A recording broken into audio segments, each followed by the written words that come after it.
Ashok sir కొట్లాట నిరుద్యోగుల కొట్లాట కదా. ఇప్పుడు ఉద్యోగాలు భర్తీ చేశారు. ఎట్లా భర్తీ చేశారు అంటే మీరు పాతగా ఉన్నటువంటి భర్తీ అయినట్టు ఉద్యోగాలకు కేవలం పత్రాలు మాత్రమే ఇచ్చారు తప్ప మీరు ఒక్క ఉద్యోగం కూడా నింపిన సందర్భాలు మనకు కనబడతలేదు. ఎందుకంటే ఒక ఉద్యోగం నింపాలంటే నోటిఫికేషన్ ఇవ్వాలి. నోటిఫికేషన్ ఇచ్చినాక కొంత గ్యాప్ వస్తుంది.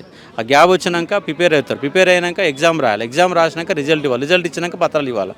ఏవి చేయకుండా ఒకటే పత్రాలు ఇస్తా అంటే నీ ఉద్యోగాలు ఎట్లయితే ఈయన ఉద్యోగాలు ఇచ్చినట్టుగా వాళ్ళు చెప్పుకుంటున్నారు. వాళ్ళు ఇచ్చిన ఉద్యోగాలు కేవలం 5,089 ఉద్యోగాలు తప్ప ఒక ఉద్యోగం కూడా ఎక్కువ ఇవ్వలేదు. కాబట్టి తక్షణమే మీరు ఇస్తున్నటువంటి ఎన్నికల మేనిఫెస్టోలో పేర్కొన్నట్టు 2 లక్షల ఉద్యోగాల ప్రక్రియను మొదలు పెట్టాలన్న ఉద్దేశంతోనే భారీ సభ అంటే కాంగ్రెస్ గవర్నమెంట్ వచ్చినాక అతిపెద్ద నిరుద్యోగ సభగా మనం దీన్ని భావించే ఒక ప్రయత్నం చేయవచ్చు. అంటే ఇప్పటికే అక్కడ జూబ్లీహిల్స్లో బై ఎలక్షన్ రాబోతుంది. చాలామంది నిరుద్యోగులు కూడా నామినేషన్ వేయడం జరిగింది, పోటీలో ఉన్నారు. మరి ఏం చెప్తారు సార్ మీరు? నిరుద్యోగులకి మద్దతుగా నిలిచే అవకాశం ఉందా? నిరుద్యోగులు ఏ విధంగా వెళ్ళబోతున్నారు ప్రజల లోపలికి? అశోక్ సార్ కొట్లాట నిరుద్యోగుల కొట్లాట కదా. నేను అస్మా కూడా నామినేషన్ ఇస్తే కూడా అస్మా నామినేషన్లో పాల్గొన్నాం. నిరుద్యోగులతో నామినేషన్ వేయించడం జరిగింది. మా జెండా అన్నీ నిరుద్యోగ జెండానే. దానికోసం ఎక్కడ మీటింగ్ ఉన్నా, ఎవరు పెట్టినా, ఏ పార్టీ వాళ్ళు పెట్టినా, ఎక్కడ సమస్య ఉన్నా అశోక్ సార్ ముందుకు పోతూనే ఉంటా, నిలబడుతూనే కొట్లాడతాడు. ఈ గవర్నమెంట్ వచ్చినా కూడా 3 సార్లు ఆమె నిరార్థికి చేసిన, ఒకసారి 2 సార్లు కాదు 3 సార్లు చేసినా కొట్లాడుతున్నా. అన్ని రకాల కేసులు పెట్టింది గవర్నమెంట్ కూడా. గ్రూప్ 1 విషయంలో అన్ని విషయాల్లో కొట్లాడుతూనే ఉన్నా. ముందు కూడా మా కొట్లాడేది కొనసాగుతుంది. ఉద్యోగాలు వచ్చేవారు, నిరుద్యోగులకు న్యాయం జరిగే వరకు అశోక్ సార్ వాళ్ళ వెంట ఉండి నడుస్తూనే ఉంటాడు. అంటే ఇక్కడ జూబ్లీహిల్స్ బై ఎలక్షన్ రాబోతుంది, స్థానిక సంస్థ ఎన్నికలు రాబోతున్నాయి. మరి ప్రభుత్వానికి వ్యతిరేకంగా ప్రజల లోపలికి ఈ 6 గ్యారెంటీల విషయం కానివ్వండి, లేకుంటే హామీల విషయంలో కానీ చెప్పబోతున్నారా? మరి ప్రచారం చేయబోతున్నారా? చేస్తాం, ప్రచారం కూడా చేస్తాం. ఇంకెందుకంటే ఒక 15 రోజులు టైం ఉంది. ఈ 15 రోజులలో గల్లీలని తిరుగుతాం. ముఖ్యంగా అస్మా ఇవాళ ముస్లింకి సంబంధించిన ఒక నిరుద్యోగి. అంటే ఇక్కడ అన్ని వర్గాలు నష్టపోతూ ఉన్నాయి. వీళ్ళు ముస్లింలు కూడా ఏం చేయలేని ఒక పరిస్థితి కూడా కనబడుతూ ఉంది.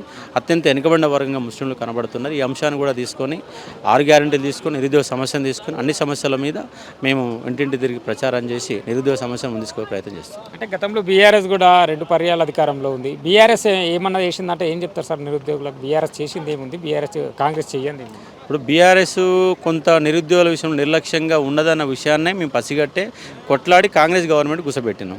వాళ్ళు మోసం చేశారు. వీళ్ళు 1000 రెట్లు మోసం చేస్తున్నారు కదా. కనీసం వాళ్ళు ఎన్నో కొన్న ఉద్యోగాలను ఇచ్చిన పరిస్థితి కనపడుతుంది. వీళ్ళు అసలే ఇవ్వకుండా వాళ్ళు ఇచ్చిన ఉద్యోగాలు వీళ్ళ అకౌంట్లు వేసుకొని గొప్పలు చెప్పుకునే ప్రయత్నం జరుగుతుంది తప్ప వీళ్ళు ఏం చేశారు చెప్పండి. ఒక నోటిఫికేషన్ లేదు కదా. నోటిఫికేషన్ లేకుండా నిరుద్యోగులు ఇట్లా అన్యాయం చేయడం కరెక్ట్ కాదు. ఇప్పటికైనా మీరు సమీక్ష జరుపుకోండి.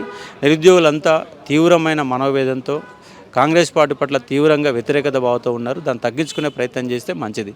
లేదంటే బంగాళాఖాతంలో మళ్ళీ కలుస్తారు. మళ్ళీ అధికారంలో రావడం చాలా ఏంటి పడుతుంది. అంటే ప్రస్తుతం ఉన్న రాజకీయాలు డబ్బుతో కూర్చుకున్నాయి. ప్రచారాలు, రంగు ఆర్భాటాలు, అదంతా జనాలను కూడగట్టడం, అదంతా నిరుద్యోగులు మరి ఒకవైపు చదువుకుంటూ ఒకవైపు ఈ కార్యక్రమాలు చేస్తున్నారు. మరి సాధ్యమైన గెలవడం అనేది అంటే అధికార పార్టీని కానివ్వండి, ప్రతిపక్ష పార్టీని, మరోవైపు బీజేపీ 3 పార్టీలను ప్రధానంగా ఎదుర్కొని నిలబడి గెలవడం సాధ్యమని మేము గెలుస్తామా అనేది మా ఎజెండా కాదు. మా ఎజెండా నిరుద్యోగ సమస్య. మరి అట్లా అంటే పోయినసారి కాంగ్రెస్ పార్టీ కంటే ఏ పార్టీ ఎక్కువ డబ్బులు ఖర్చు పెట్టింది? టీఆర్ఎస్ పెట్టింది కదా. మరి టీఆర్ఎస్ గెలవాలి కదా. టీఆర్ఎస్ గెలవకుండా కాంగ్రెస్ ఎట్టే గెలిచింది? అన్నిసార్లు డబ్బులు పనిచేయకపోవచ్చు, కానీ మన డబ్బుల గెలుస్తామా ఓడుతామా అనే విషయం పక్కన పెట్టి సమస్యను ముందుకుపోయే ప్రయత్నం చేస్తాం. దాంట్లో భాగంగా కొట్లాడడానికి కొనసాగుతుంది.